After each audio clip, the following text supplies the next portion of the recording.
បងអូនអើយមើលតែពាំងបាច់ជូឥឡូវចេញពណ៌ហើយណាប្រែពណ៌ខ្លះហើយចិត្តបានញ៉ាំហើយហើយជីពីរបែបអាទិត្យទៀតអាចញ៉ាំបានខ្លះមិនដឹងហើយទៅមើលអាពុកនេះពាំងបាច់ជូដែរហ្នឹងណា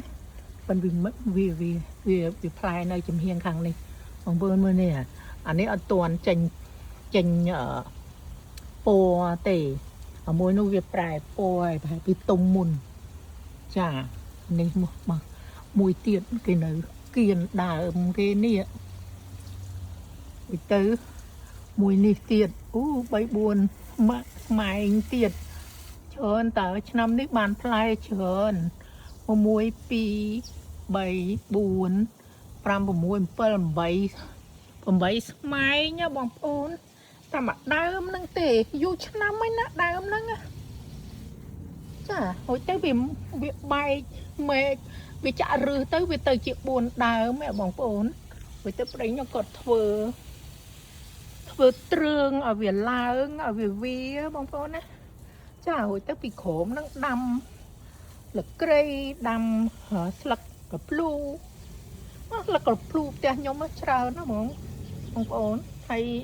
ពួកខ្ញុំមិនមែនអ្នកញ៉ាំណានៅឃើញក៏មកបេះញ៉ាំទៅចារួចគេប្រាប់ខ្ញុំឲ្យបឹកក៏បេះលក់អូយខ្ញុំខ្ជិលមិនដឹងបានប្រមាណទេចារួចនេះ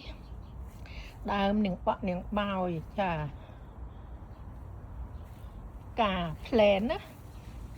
ចារួចនោះក៏ដើមទៅសក់ប៉ិនវាផ្លែច្រើនហើយគាត់បេះញ៉ាំរាល់ថ្ងៃមួយថ្ងៃ2ថ្ងៃបាន1បាន2អញ្ចឹងណានោះក្តឹបទៀតនៅខាងលើនោះបងប្អូននេះក្តឹបប៉ុន្តែអានេះដូចអត់សូវល្អណាចាវាដូចរួញមិនដឹងចារួចនេះម្នាស់គាត់ដាំម្នាស់ទៀតខ្ញុំមិនបានដឹងផងហ្នឹង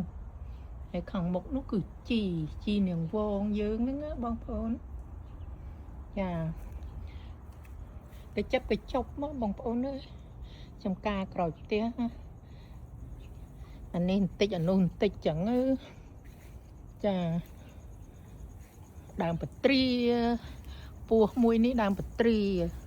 ហើយខ្ពស់មួយនោះទៀតដើមកទឹមចាហើយទៅសបោដើមសកានីបងប្អូននៅកន្លែងហ្នឹង1 2 3 4ដើមហើយនៅក្រោយក្រាចឡានខ្ញុំទៀតចានៅប្រហែលដើមទៀតនៅហ្នឹងហើយនេះដើមក្រូចឆ្មាមួយនេះ